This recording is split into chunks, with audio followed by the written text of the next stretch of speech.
అందరికీ నమస్కారం. ముందుగా ఈ వీడియోకి ఒక లైక్ కొట్టి మన ఛానల్ని సబ్స్క్రైబ్ చేసుకోండి. రేపే జూలై 3వ తేదీన శుక్రవారం నాడు అత్యంత శక్తివంతమైన సంకటహర చతుర్థి ఏర్పడుతుంది. ఇది చాలా అద్భుతమైన రోజు అని చెప్పవచ్చు. ఎందుకంటే ఈ రోజున వెంకటేశ్వర స్వామి జన్మ నక్షత్రం శ్రవణ నక్షత్రం ఏర్పడుతుంది. అలాగే శుక్రవారం కలిసి వచ్చిన సంకటహర చతుర్థి నాడు ఎవరైతే గణపతిని పూజిస్తారో అలాంటి వారి కోరికలన్నీ ఖచ్చితంగా నెరవేరుతాయి. కాబట్టి ఈ అద్భుతమైన సంకటహర చతుర్థిని ఎవ్వరూ వదులుకోకండి. పూజా విధానం, పాటించాల్సిన నియమాల గురించి ఈ వీడియోలో పూర్తిగా తెలుసుకుందాం. ముందుగా ఈ వీడియోకి ఒక లైక్ కొట్టి ప్రతి ఒక్కరూ ఓం నమః శివాయ అని కామెంట్ చేయండి. ప్రతి నెలకు ఒకసారి సంకటహర చతుర్థి ఏర్పడుతుంది. అయితే ఈ నెల జూలై 3వ తేదీన శుక్రవారం నాడు సంకటహర చతుర్థి ఏర్పడింది. ఈ రోజున ఎవరైతే వినాయకుడిని పూజించి ముడుపు కడతారో అలాంటి వారి కోరికలన్నీ ఖచ్చితంగా నెరవేరుతాయని, జీవితంలో ఏమీ లేని స్థాయి నుండి గొప్ప స్థాయికి ఎదుగుతారని స్వయంగా ఆ వినాయకుడే వరమిచ్చాడట. కాబట్టి ఈ శుక్రవారం నాడు ప్రతి ఒక్కరూ ఇంట్లో వినాయకుడిని పూజించండి. ఇక స్త్రీలు ఉదయాన్నే నిద్రలేచి తలస్నానం చేసి ఇల్లంతా శుభ్రం చేసుకుని ఇంటి గుమ్మానికి పసుపు రాసి కుంకుమ బొట్లు పెట్టి ఇంటి ముందు ముగ్గు వేసి ఇంట్లో దీపారాధన చెయ్యండి. ఈ సంకటహర చతుర్థి పూజ కోసం కొబ్బరికాయ, ఎర్రని మందార పూలు లేదా గులాబీ పూలు, 21 గరిక పోచలు, కొన్ని అక్షంతలు ముందుగానే సిద్ధం చేసుకొని పెట్టుకోండి. అలాగే ముడుపు కట్టడానికి పసుపు రంగు కాటన్ అవసరం. ఎండు ఖర్జూరాలు, అరటి పండ్లు, తమలపాకులు సిద్ధం చేసుకోండి. పూజ చేసే స్త్రీలు ఎరుపు రంగు వస్త్రాలు ధరించి కాళ్లకు పసుపు రాసుకొని నుదుటిన కుంకుమ బొట్టు పెట్టుకొని వినాయకుడిని పూజించాలి. పూజ గదిలో ముగ్గు వేసి మీ పూజను ప్రారంభించండి. ముందుగా ఒక చిన్న పసుపు గణపతిని తయారు చేయండి. పసుపు గణపతిని తమలపాకు పైన పెట్టి పూజ గదిలో ప్రతిష్ఠించి పసుపు, కుంకుమలు, పూలు, అక్షంతులు వేసి నమస్కారం చేసుకోండి. అలాగే మీ పూజ గదిలో ఉన్న గణపతిని మందార పూలతో లేదా ఎర్రని గులాబీ పూలతో అలంకరించండి. ఎర్రని మందార పూలు అంటే గణపతికి ప్రీతికరమైనవి. కాబట్టి ఎవరైతే గణపతిని ఎర్రని మందారాలతో పూజిస్తారో అలాంటి వారి కోరికలన్నీ ఖచ్చితంగా నెరవేరుతాయి. అలాగే గరిక అంటే వినాయకుడికి చాలా ఇష్టం. కాబట్టి 11 గరిక పోచలను గణపతి ఫోటో ముందు పెట్టి నమస్కారం చేసుకోండి. మీకు గరిక ఎక్కువగా లభిస్తే గరికమాల తయారు చేసి స్వామివారి ఫోటోకి వేస్తే ఇంకా మంచిది. గణపతి ఫోటో ముందు కొబ్బరి నూనెతో 2 దీపాలు వెలిగించి గణపతికి తాంబూలం సమర్పించి స్వామివారికి ముడుపు కట్టండి. ముడుపు కట్టే ముందు మీ కోరికలన్నీ గణపతికి చెప్పుకొని మీ కష్టాలన్నీ త్వరగా తీరిపోవాలని, మీ సంకల్పం నెరవేరాలని కోరుకోండి. ముడుపు కట్టడానికి ఒక పసుపు రంగు వస్త్రాన్ని తీసుకోండి. వస్త్రానికి 4 వైపులా పసుపు రాసి కుంకుమ బొట్లు పెట్టి ఆ వస్త్రంలో 2 ఎండు ఖర్జూరాలు, 2 తమలపాకులు, 2 ఒక్కలు, 11 రూపాయి బిళ్ళలను దక్షిణంగా పెట్టి మీ కోరికను మనసులో తలుచుకుంటూ 3 ముడులు వేసి ముడుపు కట్టండి. ఈ ముడుపును వినాయకుని ఫోటో ముందు పెట్టండి. ఇక గణపతికి నైవేద్యంగా 11 కుడుములు, ఉండ్రాళ్ళు నివేదించండి లేదా 11 అరటి పండ్లను నివేదించినా సరిపోతుంది. ఈ విధంగా వినాయకుని పూజిస్తూ ఓం గం గణపతియే నమః అనే మంత్రాన్ని జపించండి. చివరగా గణపతికి హారతి సమర్పించి ప్రదక్షిణాలు చేసి తలపైన అక్షంతలు వేసుకుని మీ భోజనాన్ని ముగించుకోండి. ఈ వ్రతాన్ని చేసే స్త్రీలు ఖచ్చితంగా సంకటహర చతుర్థి వ్రత కథను చదవడం కానీ వినడం కానీ చెయ్యాలి. అలాగే ఆడవారు ఖచ్చితంగా ఉపవాసం ఉండాలి. కటిక ఉపవాసం లేకుండా పాలు, పండ్లు స్వీకరించవచ్చు. ఉదయం అంతా ఉపవాసం ఉండి సాయంత్రం చంద్రుణ్ణి దర్శించుకుని ఉపవాసాన్ని విరమించి భోజనం చేయాలి.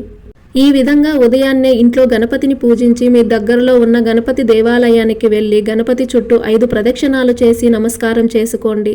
ఇక సాయంత్రం 6 దాటిన తర్వాత అంటే సూర్యుడు అస్తమించిన తర్వాత స్త్రీలు మరలా తలస్నానం చేసి పూజ గదిలో గణపతి ముందు దీపం వెలిగించి ఇంటి ముందు కూడా 2 దీపాలు వెలిగించి ఉదయం స్వామివారికి కట్టిన ముడుపు తీయాలి. ముందుగా ముడుపుకు నమస్కారం చేసుకుని ముడుపును తిప్పతీసి అందులో ఉన్న బియ్యంతో పరమాన్నం తయారు చేసి గణపతికి నివేదనగా పెట్టాలి. అలాగే ముడుపులో ఉన్న తమలపాకులు, ఎండు ఖర్జూరాలు, ఒక్కను ప్రసాదంగా స్వీకరించవచ్చు. ముడుపులో కట్టిన 11 రూపాయలను మీ బీరువాలో పెట్టుకోండి. సాయంత్రం పూట ఇంట్లో పాలు పొంగించి ముడుపులో ఉన్న బియ్యంతో పొంగలి లేదా పాయసం తయారు చేసి గణపతికి నివేదించి కుటుంబమంతా ప్రసాదంగా స్వీకరించాలి. ఈ విధంగా ఇంట్లో పూజ పూర్తి చేసుకుని చంద్రుని చూసి నమస్కారం చేసుకుని మీ ఉపవాసాన్ని విరమించి భోజనం చెయ్యండి. ఈ సంకటహర చతుర్థి రోజున చంద్రుడిని చూసి మీ మనసులో ఏదైనా కోరుకుంటే ఖచ్చితంగా మీ కోరికలన్నీ నెరవేరుతాయి. అలాగే ఈ రోజున తప్పనిసరిగా గణపతి ఫోటోకి పెట్టిన కుంకుమ బొట్టును స్త్రీలు పాపిట్లో పెట్టుకుంటే దీర్ఘ సుమంగళి యోగం కలుగుతుంది. ఇలా చేస్తే మీ వ్రతం సంపూర్ణంగా పూర్తవుతుంది. ఇది చాలా శక్తివంతమైన వ్రతం. ఒక్కసారి ఈ వ్రతాన్ని చేసి చూడండి. ఖచ్చితంగా మీరు ఆశ్చర్యపోయే శుభ ఫలితాలు కలుగుతాయి. అయితే చాలామందికి ఈ వ్రతం చేయడం కుదరకపోవచ్చు. అలాంటి వారు ఈ శుక్రవారం ఉదయాన్నే అంటే సంకటహర చతుర్థి నాడు ఉదయాన్నే తలస్నానం చేసి మీ దగ్గరలో ఉన్న గణపతి దేవాలయానికి వెళ్ళి స్వామివారికి గరికమాల మరియు లడ్డూలను నైవేద్యంగా పెట్టండి. గణపతి అనుగ్రహంతో మీ కష్టాలన్నీ వెంటనే తీరిపోతాయి. అలాగే మీ భర్త సంపద బాగా పెరగాలంటే ఈ సంకటహర చతుర్థి నాడు గణపతి దేవాలయంలో 5 ప్రదక్షిణాలు చేసి ఆవు నెయ్యితో 2 దీపాలు వెలిగిస్తే మీ భర్త సంపద పెరుగుతుంది. అలాగే ఈ శుక్రవారం సాయంత్రం పూట మీ పూజ గది ముందు కూర్చొని సంకటనాశన గణేశ స్తోత్రం కనీసం 3 సార్లు చదవండి. అప్పుల బాధలు, ఆర్థిక సమస్యలన్నీ తీరిపోయి ధనలాభం కలిసి వస్తుంది. ఈ సంకటహర చతుర్థి నాడు ఓం గం గణపతియే నమః అనే మంత్రాన్ని జపిస్తూ వినాయకుడికి జిల్లేడు పూలు సమర్పిస్తే మీ కుటుంబంపై ఉన్న భయంకరమైన నరదిష్టి, నరఘోష మరియు చేతబడి వంటి ప్రయోగాలు పూర్తిగా నశిస్తాయి. అలాగే ఈ పవిత్ర శుక్రవారం నాడు కనీసం ఒక ముత్తైదును మీ ఇంటికి పిలిచి పసుపు కుంకుమలతో పాటు ఆకుపచ్చ గాజులు, ఒక అరటిపండు తాంబూలంగా ఇస్తే స్త్రీలకు అఖండ సౌభాగ్యం సిద్ధిస్తుంది.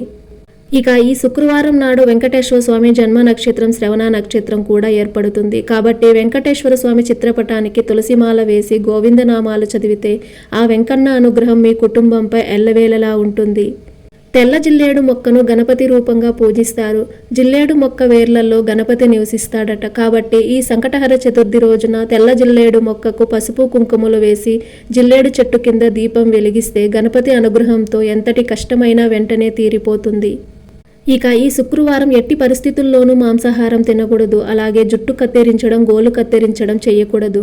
అలాగే మీ పిల్లలకు మంచి విద్యాబుద్ధులు కలగాలంటే ఈ చతుర్థి నాడు ఒక జిల్లేడు ఆకు పైన గంధంతో శ్రీ అని రాసి మీ పూజ గదిలో గణపతి ఫోటో దగ్గర ఆ జిల్లేడు ఆకును పెట్టండి. మీ పిల్లలకు మంచి విద్యాబుద్ధులు, తెలివితేటలు, జ్ఞాపక శక్తి పెరుగుతాయి. ఇక మీ మనసులోని కోరికలు తక్షణమే నెరవేరాలంటే ఈ శుక్రవారం గోమాతకు పచ్చిగడ్డని తినిపించి నమస్కారం చేసుకుంటే కోరిన కోరికలన్నీ నెరవేరుతాయి. ఇక ఉద్యోగ ప్రయత్నం చేసేవారు ఈ సంకటహర చతుర్థి నాడు గణపతిని గన్నేరు పూలతో పూజిస్తే ఖచ్చితంగా మీరు కోరుకున్న ఉద్యోగం వరిస్తుంది. శ్రవణ నక్షత్రం శనిగ్రహ దోషాలను హరిస్తుంది. కాబట్టి ఈ శుక్రవారం సాయంత్రం పూట రావి చెట్టు కింద మట్టి ప్రమిదలో నువ్వుల నూనె పోసి ఒత్తి వేసి దీపం వెలిగిస్తే మీ జాతకంలో ఉన్న శని దోషాలు తొలగిపోయి మీరు చేపట్టిన పనులన్నీ ఆటంకాలు లేకుండా పూర్తవుతాయి. అలాగే సంతానం కోసం ఎదురు చూసే దంపతులు నీటిలో గరిక వేసి ఆ నీటితో గణపతి విగ్రహానికి అభిషేకం చేస్తే సంతాన ప్రాప్తి కలుగుతుంది. ముఖ్యంగా చదువుకునే విద్యార్థులు ఈ రోజున గణపతి దేవాలయానికి వెళ్లి గణపతి ముందు గుంజిళ్లు తీస్తే విద్యలో ఆటంకాలు లేకుండా విద్యాప్రాప్తి కలుగుతుంది. అలాగే భార్యాభర్తల మధ్య గొడవలు ఏర్పడుతుంటే గణపతి దేవాలయానికి వెళ్లి గణపతికి అరటి పండ్లను సమర్పిస్తే దంపతుల మధ్య సఖ్యత పెరుగుతుంది. ఈ వీడియో మీకు నచ్చినట్లయితే ఒక లైక్ కొట్టి మన ఛానల్ని సబ్స్క్రైబ్ చేసుకొని మీకున్న ధర్మ సందేహాలకు మాకు కామెంట్ ద్వారా తెలియజేయండి. ఓం నమః శివాయ.